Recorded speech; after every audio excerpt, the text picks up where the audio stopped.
My name is Sarah, and this is the story that changed my life forever. I was a philosophy teacher, passionate about knowledge and the art of teaching. My life seemed perfect. I had a stable job at a respected school, brilliant students, and a promising future ahead. Little did I know that everything was about to fall apart. It all began when I met Ethan, an exceptional student who joined my class at the beginning of the school year. From day one, I noticed there was something different about him. His eyes shone with an intensity one rarely saw in such young students. His questions were profound, challenging, and often caught me off guard. It was as if he had been born for philosophy. At the same time, I was keeping a secret that could destroy my career, a relationship with the school principal, Mr. Thompson. He was a charming, intelligent, and successful man. Our relationship started innocently, with long conversations about education and the future of the school. But over time, the boundaries became blurred, and we found ourselves involved in a passionate and forbidden affair. I knew I was wrong. I knew I was betraying the trust of my colleagues, the parents of the students, and the institution that had welcomed me. But the heart has reasons that reason itself does not know, as Pascal would say. And so, I found myself torn between two worlds, the secret love for Mr. Thompson and the growing intellectual admiration for Ethan. Classes with Ethan became the highlight of my days. Our discussions extended far beyond normal hours, and I found myself anxious for each new encounter. It wasn't just his intelligence that attracted me, but his passion for life, his thirst for knowledge. He reminded me of myself when I was young, full of dreams and ideals. One day, after a particularly intense class on Kantian ethics, Ethan asked if we could continue our conversation at a nearby cafe. I hesitated for a moment, knowing I was treading on dangerous ground. But the temptation to delve deeper into that brilliant mind was stronger. I accepted. It was at this cafe that things began to change. We talked for hours, losing track of time. We spoke about philosophy, of course, but also about our lives, our dreams, our disappointments. For the first time, I saw Ethan not just as a student, but as an equal, a kindred spirit. When we finally said goodbye, it was already night. Ethan thanked me for the conversation and, on impulse, hugged me. It was a quick hug, but full of meaning. I felt my heart race, and a wave of guilt washed over me. What was I doing? In the weeks that followed, I tried to keep my distance from Ethan, but it was impossible. Our classes continued to be electrifying, and I found myself anxiously waiting for every moment we spent together. At the same time, my relationship with Mr. Thompson began to cool. I felt guilty, divided, lost. It was on a Friday afternoon that everything fell apart. I was in the teacher's lounge, grading some tests, when Mr. Thompson walked in. He looked nervous, worried. He closed the door behind him and sat down next to me. "Sarah," he said, his voice trembling slightly, "we need to talk about something important." My heart raced. Did he know about Ethan? Had he discovered my confused feelings? "It's about my son," Mr. Thompson continued. He studies here at the school. And I think you know him well." I was paralyzed. Mr. Thompson had a son at the school. How did I not know this? "Who?" I managed to stammer. "Ethan," he replied, and the world seemed to crumble around me. Ethan was Mr. Thompson's son. The student for whom I was developing feelings was the son of the man with whom I was having an affair. The irony of the situation was almost unbearable. Mr. Thompson continued talking, explaining that he and Ethan's mother had separated years ago, and that he kept his paternity a secret to protect his son's privacy. But now, with Ethan about to graduate, he felt it was time to publicly acknowledge his role as a father. I barely heard his words. My mind was in turmoil. How could I have been so blind? How did I not notice the similarities between them? And what did this mean for my confused feelings? In the days that followed, I felt like an actress in an absurd play. I continued teaching my classes, trying to act normally, but inside I was shattered. Every time I looked at Ethan, I saw Mr. Thompson. Every conversation with Mr. Thompson made me think of Ethan. It was a nightmare from which I couldn't wake up. I decided I needed to end it all. I ended my relationship with Mr. Thompson, explaining that we couldn't continue in that situation. He was hurt, but understood. As for Ethan, I resolved to maintain a professional distance, no matter how much it pained me. But fate had other plans. One afternoon, after class, Ethan asked to speak with me privately. His face was serious, his eyes laden with an emotion I couldn't decipher. I agreed, feeling a knot in my stomach. "Miss Sarah," he began, his voice trembling slightly, "I know about you and my father." My world collapsed. How had he found out? What exactly did he know? "Ethan, I tried to speak, but the words failed me. "You don't need to explain," he interrupted, his voice now cold. "I saw you together. And I overheard a conversation between you. I know everything." I felt as if the ground had disappeared beneath my feet. I tried to explain, to say that everything was over, that I was sorry. But Ethan didn't want to hear it. "You betrayed my trust," he said, his eyes shining with anger and disappointment. "You betrayed the trust of all of us. And for what? To get involved with a married man, who happens to be my father." His words hit me like a punch. I knew I was wrong, but hearing the accusation from him, the student I admired so much, was unbearable. "Ethan, please, let me explain," I begged. But he was already leaving the room. At the last moment, he turned and said, "Tomorrow, everyone will know the truth." I spent the night sleepless, tormented by what was to come. I knew my career, my reputation, everything I had worked for was about to be destroyed. But what hurt the most was the loss of Ethan's trust, the disappointment in his eyes. The next morning, I arrived at school with a heavy heart. The air seemed charged, and I felt the gazes of the other teachers upon me. Did they already know? I entered my classroom, trying to maintain my composure. The students started arriving, and I noticed whispers and furtive glances. Ethan was the last to enter, his face a mask of determination. I started the class normally, talking about Nietzsche and his critique of traditional morality. The irony didn't escape me. Here I was, talking about morality when my own ethical life was in ruins. It was then that Ethan raised his hand. "Yes, Ethan?" I asked, trying to keep my voice steady.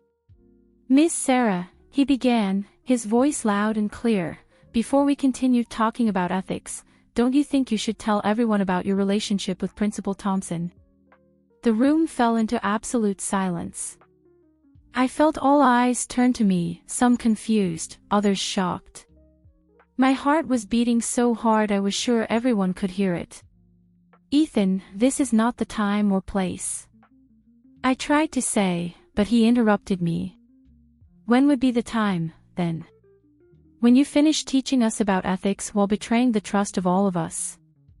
Ethan's words were like knives, each one cutting me deeply. I knew I deserved it, but the public humiliation was almost unbearable. "Class," I said, trying to stay calm, I made mistakes. Serious mistakes. And I'm deeply sorry. But it was too late. The students were already in an uproar, asking questions, some shouting, others just looking at me with contempt. I saw years of respect and admiration dissolve in a matter of seconds. At that moment, I felt that my life as I knew it was over. My career, my reputation, everything was in ruins.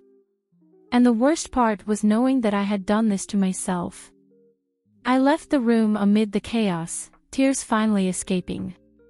In the hallway, I encountered Mr. Thompson, who had already been informed of what had happened. His face was pale, his eyes full of a mixture of anger and disappointment. "Sarah," he said, his voice low and controlled, "go home. The board will meet to discuss this." I nodded silently and left the school, feeling like a criminal fleeing the scene of the crime. The next few weeks were a blur of disciplinary meetings, embarrassing explanations, and judgmental looks. I was suspended from my duties while an investigation was conducted. Ethan was expelled from school for his behavior, despite my protests. I knew he was hurt, betrayed, and that his actions, as painful as they were for me, came from a place of deep pain. Mr. Thompson distanced himself completely. Our relationship, which once seemed so important, was now nothing but ashes. He requested a transfer to another school, unable to deal with the consequences of our actions and the strained relationship with his son. I found myself alone, isolated, a pariah in the academic world I loved so much. Friends drifted away, colleagues avoided me. The loneliness was overwhelming. It was in this darkest moment that something unexpected happened. I received an email from a former student, Jessica. She had graduated the year before and was now in college. Her words were a balm for my wounded soul. "Miss Sarah, I heard what happened. I'm not here to judge, but to say that your classes changed my life. You taught me to think critically, to question, to seek the truth. I know you made mistakes, but I also know you're human. I hope you find the strength to overcome this and continue teaching, somehow. The world needs teachers like you." That email was like a light at the end of the tunnel. I realized that, despite my mistakes, I had made a difference in some students' lives. This gave me the strength to start rebuilding my life. I began to write. First, a diary where I poured out all my anguish, regrets, and reflections. Then, short essays on ethics, morality, and the complexities of human relationships. Writing became my therapy, my way of processing everything that had happened. Months passed. I lost my job at the school, as expected. But slowly, I began to rebuild my life. I got a job at a small bookstore, where I could be surrounded by books and occasionally have philosophical discussions with customers. It was during this period that I received another unexpected email. It was from Ethan. "Miss Sarah. I don't know if I should call you that now. I've spent months trying to understand what happened, dealing with my anger and disappointment. I won't say I forgive you, because I'm still processing everything. But I want you to know that, despite everything, your classes and our conversations transformed me. You taught me to think, to question, to see the world in ways I never imagined. Now I'm in college, studying philosophy. Ironic, isn't it? I don't expect a response. I just wanted you to know that, even in the midst of all this mess, something good came out of it. I hope you found some peace. Ethan." I read and reread that email countless times, crying each time. It was a mixture of relief, regret, and a twinge of pride knowing that, somehow, I had positively impacted Ethan's life, despite everything. That email was a turning point. I realized that, although I couldn't change the past, I still had a future ahead of me. I decided it was time to face my actions head-on and seek redemption. I wrote a long letter to the school board, fully confessing my mistakes, expressing my deep regret, and offering to speak with the students about ethics and the consequences of our actions. To my surprise, they accepted. Going back to that school was one of the hardest things I've ever done. I faced judgmental looks, whispers in the hallways, and open distrust from some colleagues. But I also found compassion in unexpected places. Some teachers, who had initially condemned me, now offered words of encouragement. My first lecture to the students was a moment of extreme vulnerability. I stood before them, no longer as the confident teacher I once was, but as a woman who had made serious mistakes and was willing to learn from them. "I'm here today," I began, my voice trembling slightly, "not to justify myself, but to show you the real consequences of our actions. I betrayed your trust, that of my colleagues, and this institution. I allowed my desires and weaknesses to cloud my ethical judgment." I saw skeptical faces, some understanding, others still full of judgment. But I continued. "The philosophy I taught you is not just a set of abstract ideas. It's a guide for life. And I failed to follow that guide. But I'm here to show that, even after the most serious mistakes, there is room for learning, for growth, and, I hope, for redemption." Over the following weeks, I transformed my experiences into lessons about ethics, morality, and the complexities of human relationships. I talked about the consequences of our choices, about the importance of integrity, and about how our actions affect not only ourselves but everyone around us. Gradually, I noticed a change. The students began to engage more, asking difficult questions, sharing their own ethical struggles. I realized that my story, as painful as it was becoming a catalyst for deep and meaningful discussions. One day, after a particularly intense lecture, a student named Olivia approached me. "Miss Sarah," she said, hesitant, I wanted to thank you. Your honesty, your vulnerability, it made me rethink some things in my own life. I think I avoided making a big mistake because of what I learned from you." Those words hit me deeply. I realized that, somehow, my mistakes were turning into something positive, helping others avoid similar paths. Meanwhile, I continued writing. My essays on ethics and morality began to gain attention online. I received invitations to lecture at other schools and even small conferences. Whenever I spoke, it was with total honesty about my journey, my mistakes, and what I had learned. One day, I received an email from a publisher. They had read my essays and were interested in publishing a book. The idea initially scared me. Exposing my story to an even larger audience seemed terrifying. But then I thought of all the people who could benefit, who could learn from my mistakes. I accepted the proposal and dove into writing the book. It was a painful process, reliving every moment, every wrong choice. But it was also incredibly cathartic. I titled the book, Confessions of a Teacher, Ethics, Error, and Redemption. When the book was released, I was surprised by the reception. Many praised my brutal honesty, others criticized, saying I didn't deserve a platform. But the most important thing was the impact it had on educators and students. I received countless messages from teachers who said the book made them rethink their own ethical practices. Students wrote saying that reading it helped them navigate moral dilemmas in their own lives. The book even began to be adopted in some university ethics courses. My career took a turn I never could have imagined. From a disgraced teacher, I became a sought-after speaker on ethics in education. I traveled across the country, sharing my story and the lessons I learned. On one of these trips, something unexpected happened. I was giving a lecture at an education conference when, looking at the audience, I saw a familiar face. Ethan was there. My heart raced, and for a moment, I thought about interrupting the lecture. But I took a deep breath and continued. I talked about mistakes, regret, and the long journey to redemption. The whole time, I felt Ethan's eyes fixed on me.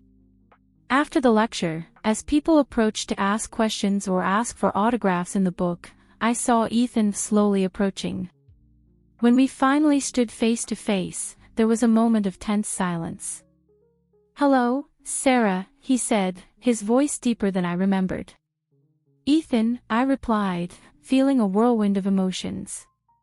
I didn't expect to see you here." He smiled slightly. "I didn't expect to be here either. But when I saw that you would be the speaker, I felt I needed to come." We talked for hours that night. Ethan told me about his life, how he graduated in philosophy and was now starting his career as a teacher. He talked about his complicated relationship with his father, Mr. Thompson, and how they were slowly rebuilding their bonds. "You know," he said at one point, "for a long time I hated you. I hated what you did, how you betrayed my trust, how you hurt my father and me." I felt tears forming in my eyes. "Ethan, He raised his hand, gently interrupting me. "Let me finish. I hated you, but over time, I realized that this hatred was consuming me. And then, I started thinking about everything I learned from you. Not just about philosophy, but about being human, about making mistakes and learning from them." Ethan paused, his eyes meeting mine. "I can't say I completely forgive you, Sarah. But I'm grateful for what I learned from you, even if it was in the hardest way possible." Those words were like a balm for my soul. It wasn't complete forgiveness, but it was a start, a chance for healing for both of us. In the years that followed, I continued my work as a speaker and writer on ethics in education. My book gained a sequel, where I explored more deeply the ethical challenges faced by educators and how to navigate them. Occasionally, Ethan and I would meet at conferences. He became a respected teacher, known for his engaging classes on practical philosophy. Sometimes, we were invited to give lectures together, our story serving as a powerful example of the complexities of ethics and human relationships. As for Mr. Thompson, our paths crossed only once more, years later. It was at an educational event. We exchanged glances from afar, a respectful nod. There was no more anger or resentment, just a silent understanding of our shared history and the lessons we all learned. Today, at 55, I look back and see a journey I could never have imagined. From a passionate teacher who made devastating mistakes, I became a respected voice in the field of educational ethics. My story, with all its complications and pain, became a testimony to the power of honesty, sincere repentance, and the possibility of redemption. Not a day goes by without me thinking about the mistakes I made and the people I hurt. But also, not a day goes by without me being grateful for the chance to turn that pain into something positive, to use my experience to help others navigate the complex paths of ethics and morality. My story is a constant reminder that our actions have consequences, that trust is a precious commodity easily broken, but that even in the darkest moments, there is hope. It's a story of love, betrayal, and, above all, growth and redemption. As I continue my work, lectures, and writings, I carry with me the scars of the past, but also the hard-won wisdom. Every time I stand up to speak, every time I put pen to paper, I remember where I came from and the long road I've traveled.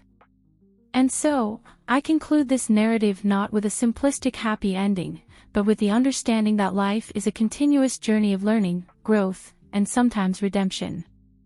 My story isn't over, and as long as there's a student to teach, a reader to reach, or a lesson to share, I'll continue on this path of self-awareness and ethics that I've chosen to follow. To those who are struggling with their own ethical issues, to educators facing moral dilemmas, and to anyone who has made mistakes and seeks a way forward, I say, there is hope. The path may be long and painful, but it's worth it. Because in the end, it's not our mistakes that define us, but how we choose to learn from them and what we do afterwards. And so, with a heart full of gratitude for the journey I've lived and hope for the future that is yet to come, Sarah, continue my mission. A mission no longer just to teach philosophy, but to live a life that honors the lessons I learned in the hardest way possible. May my story serve as a reminder that, even in the darkest hours, there is always a light at the end of the tunnel. You just need to have the courage to move forward, face our failures, and choose, every day, to be a better version of ourselves.